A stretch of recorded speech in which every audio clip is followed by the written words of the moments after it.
एक घने जंगल में साधु का आश्रम था, जहाँ वो बच्चों को जादुई शक्तियों वाला मंत्र दिया करते थे। आज उनके एक शिष्य ने अपनी विद्या पूरी कर ली थी और आज उसे जादुई मंत्र मिलने वाला था। बेटा, आज तुमने अपनी विद्या पूरी कर ली है और जब भी आश्रम में कोई विद्यार्थी अपनी विद्या पूरी करता है, उसे एक जादुई मंत्र मिलता है।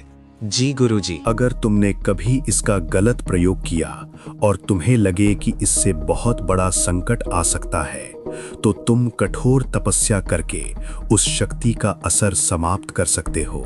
लेकिन याद रखना, ऐसा करने के बाद तुम्हारी मंत्र की शक्तियां हमेशा के लिए समाप्त हो जाएंगी। मैं इस मंत्र से लोगों की भलाई करूंगा और मुसीबत में फंसे लोगों की मदद करूंगा और कभी भी इस मंत्र का गलत इस्तेमाल नहीं करूंगा। साधु करण को मंत्र बता देते हैं और वो उन्हें प्रणाम करके वहाँ से चल देता है। जंगल के रास्ते गांव जाते हुए रात हो जाती है। जंगल में कई जंगली जानवर रहते हैं।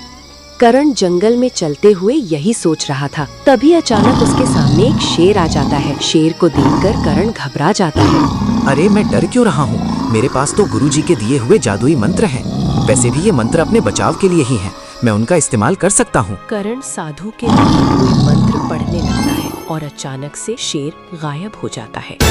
गुरुजी के दिए हुए मंत्र की शक्ति से मैं किसी भी चीज को गायब कर सकता हूँ। गांव वाले ये देखकर बिल्कुल चौंक जाएंगे। करण अपने गांव वापस आता है। वो देखता है कि गांव के कुछ लोग परेशान खड़े हैं। वो उनके पास जाता है और उनसे पूछता है, क्या हुआ? आप लोग किसी बड़ी परेशानी में दिख रहे हैं? क्या मैं आपकी कुछ मदद कर सकता हूँ?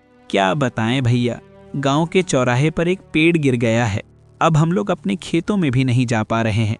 आज हमें अपनी फसल की कटाई करनी थी, मगर अब तो पेड़ हटाने में ही पूरा दिन लग जाएगा। आप मुझे उस पेड़ के पास ले चलिए, मैं उसे हटा दूंगा। तुम ऐसा मजाक मत करो, हम लोग पहले ही परेशान हैं और अगर तुम हमारे साथ मजाक नहीं कर रहे हो तो बताओ तुम उस पेड़ को कैसे हटा पाओगे? नहीं, मैं कोई मजाक नहीं कर रहा हूँ।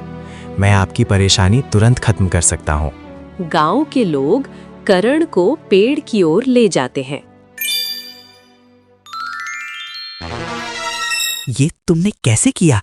तुमने बस हाथ घुमाया और कुछ मंत्र पढ़े और पेड़ गायब हो गया। हाँ, मेरे पास कुछ जादुई मंत्र हैं जो मुझे मेरे गुरुजी ने सिखाए थे, लेकिन मैं उनका इस्तेमाल सिर्फ लोगों की भलाई और मदद के लिए करता हूँ। दूर खड़ा लकड़हारा अपने साथी के साथ ये सब देख रहा था। उसी लकड़हारे ने जानबूझकर पेड़ काटकर चौराहे पर गिराया था ताकि गाँव वाले परेशान हो जाएं। वो चाहता था कि गाँव वाले उससे पेड़ हटवाएं और बदले में उसे पैसे दें, लेकिन करण ने बिना पैसे लिए ही पेड़ हटा दिया। ये देखकर लकड़हारा गुस्से में बोला, देखा तुमने, इस करण ने तो हमारी सारी योजना बिगाड़ दी। अब गांव वाले हमारे पास क्यों आएंगे? हमें क्या पता था कि वो ऐसे ही पेड़ गायब कर देगा। अब अगर लोगों को सच पता चल गया तो बड़ी मुसीबत हो जाएगी। नहीं, हमें अभी कुछ करना होगा, वरना हमारा सारा काम और कमाई बंद हो जाएगी। लकड़हारा करण को फंसाने के लिए एक चाल सोच लेता है और वो अपनी साथी के साथ करण के पास जाता है। स्वामी जी, मेरी मदद कीजिए, मैं बहुत बड़ी मुसीबत में हूँ। क्या हुआ और तुम मुझसे कैसी मदद चाहते हो? स्वामी जी, मैं एक लकड़हारा हूँ। मैं हर दिन जंगल में लकड़ियाँ लेने जाता हूँ, लेकिन रास्ते में एक नदी पड़ती है। उस नदी की वजह से मैं नदी के उस पार नहीं जा पाता। अब आप ही मेरी कुछ मदद कर सकते हैं। अच्छा, तो ऐसी बात है। ठीक है, मैं तुम्हारी मदद करूंगा। तुम मुझे उस नदी के पास लेकर चलो। करण लकड़हारे की चाल में फंस जाता है और वो उसके साथ नदी की ओर निकल पड़ता है। नदी के पास पहुंचकर करण अपने जादुई मंत्र से नदी को गायब कर देता है। इस तरह लकड़हारा अपनी चाल में सफल हो जाता है।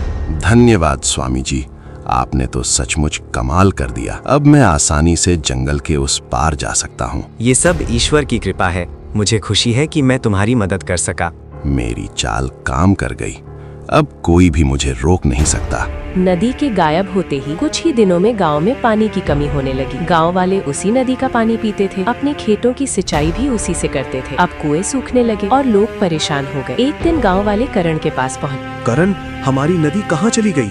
हमारे घरों में पानी नहीं है, खेत सूख रहे हैं। मैंने एक लकड़हारे की मदद करने के लिए अपने मंत्र से नदी हटा दी थी, लेकिन अब मुझे समझ आ रहा है कि मुझसे बहुत बड़ी भूल हो गई। अब आप ही इसे वापस लाइए।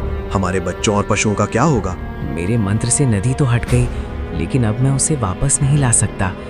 ये शक्ति गायब कर सकती है, पर उसे वापस लाना मुझे नहीं आता। गांव वाले ये सुनकर और भी घबरा गए। लकड़हारे की चाल अब पूरे गांव के लिए अभिशाप बन चुकी थी। करण को साधु की कही हुई बात याद आ जाती है। तुमने कभी इसका गलत प्रयोग किया और तुम्हें लगे कि इससे बहुत बड़ा संकट आ सकता है, तो तुम कठोर तपस्या करके उस शक्ति का असर समाप्त कर सकते हो। लेकिन याद रखना, ऐसा करने के बाद तुम्हारी मंत्र की शक्तियां हमेशा के लिए समाप्त हो जाएंगी। करण नदी के किनारे बैठकर तपस्या शुरू करता है और कुछ समय बाद नदी में दोबारा पानी भर जाता है।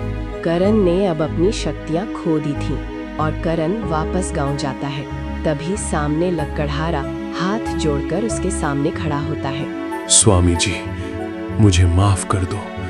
मेरी लालच की वजह से नदी सूख गई थी। मुझे अपनी गलती का एहसास हो गया है। गलती करना बुरा नहीं है, लेकिन अपनी गलती मान लेना बहुत बड़ी बात होती है। अगर तुम सच में बदलना चाहते हो तो आगे से कभी लालच मत करना। मैं वादा करता हूँ कि अब कभी लालच नहीं करूँगा और ईमानदारी से मेहनत करूँगा। लकड़हारा समझ गया कि लालच में उसने पूरे गांव को खतरे में डाल दिया और करण को भी ये सीख मिली कि ताकत का इस्तेमाल हमेशा सोच समझकर और सबकी भलाई को ध्यान में रखकर करना चाहिए। अगर आपने ये कहानी यहाँ तक देखी तो एक लाइक जरूर करें।